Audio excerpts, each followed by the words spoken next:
Hello, everyone, and happy Election Day. I am Stephanie Haney here for a special edition of 3 News Now. I have our investigative reporter, Mark Naymik, with me. Mark, thanks for being here. Hey, happy to be here. As Betsy Kling said last night on the 5 o'clock, this is my Super Bowl as someone who covers politics. So it is certainly a big game, a big day. And except this is the one Super Bowl that people want over as quickly as possible. I think they're tired getting mailers and other things in the mail. I think you are probably exactly right about that. And you're right. No one would know better than you. So we'll be bringing you these updates periodically throughout the afternoon and then updates into the evening as the election results come in. But first, we're here to talk with Mark about the campaign that he'll be following very closely today. So, Mark, I understand you'll be following Justin Bibb's campaign today. Well, yes, this evening I'll be at his headquarters awaiting results, but throughout the day I'll certainly be following what's going on from, turnout and where that turnout is, because that's really what gives you a little bit of insight into what's happening before 7:30 when the polls close. And usually within 20 to 30 minutes, we'll get the early voting tallies done. That'll give us, again, an indication of where things are headed. Sure. And when we see you at Justin Bibb's campaign tonight, obviously we're not going to know what's going to happen there until the end of the evening. But as you've been following that campaign along, what do we expect to see from him throughout the day?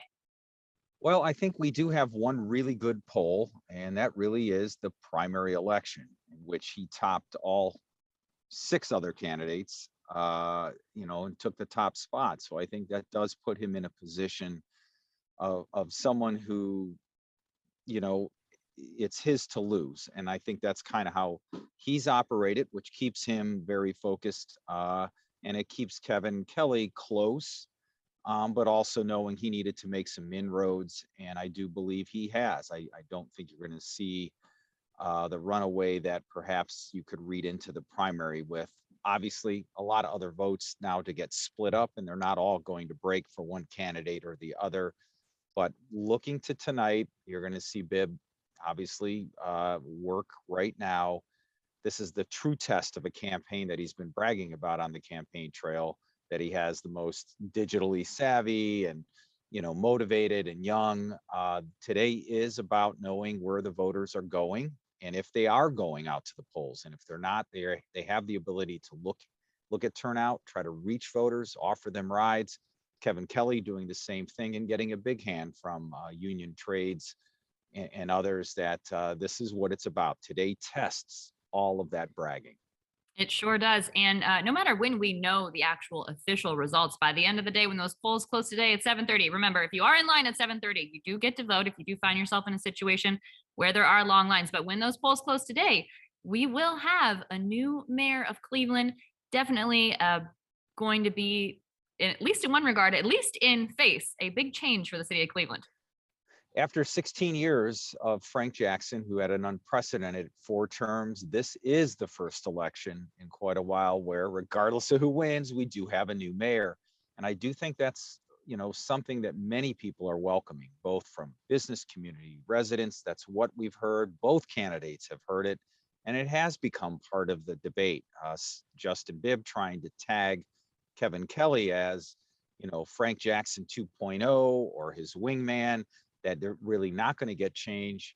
Kevin Kelly has really tried to argue it's time for a change, but with experience. And that's where he comes in and arguing my time at City Hall, supporting some policies, many policies, most policies of Frank Jackson, but not having that ability to be the executive and make differences and changes. Kevin Kelly says, I can take that experience and actually drive the city forward. So that is kind of where the campaign is really shaped up over the last 3 months. Well, it is going to be an exciting day for sure. Lots of interesting things on the ballot, lots for Northeast Ohio voters to get it excited about. Mark, I know you're here on the station now. Of course, you'll be following all these things. You'll be updating our digital platforms throughout the day as well. What time do you head over to the Bibb campaign? I'm going to go probably early evening. So that's at 8, 9 o'clock, unless we, had results that were a runaway, or if it's that close that we can't get a sense of where things are heading, I might stay back a little longer because it's easier to work the phones, follow the numbers, from here than in what will be undoubtedly on both campaigns, loud and noisy and crowded spaces, because this is the big buildup.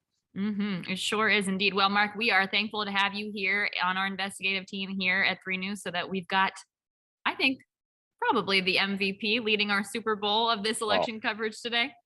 there are several good reporters out there that have dived in and spent a lot more time on the trail, but I am happy to do it here, love it here, and certainly welcome feedback from our listeners and of course tips in politics. So thanks a lot, Mm. Stephanie. Yes, absolutely. Well, I'm calling you the quarterback for the day. That's just it. That's what I'm calling you, or at least the team captain. All right, Mark, thank you so much. We look forward to your updates throughout the day. Thanks for giving us up to speed on what's happening with the Justin Bibb campaign. Next up, I'll be speaking with Lena Lai a little bit about what's going on with the Kevin Kelly campaign. I'm Stephanie Haney here with Mark Naymik. Thanks for being here for this special edition of 3 News Now. Thank you.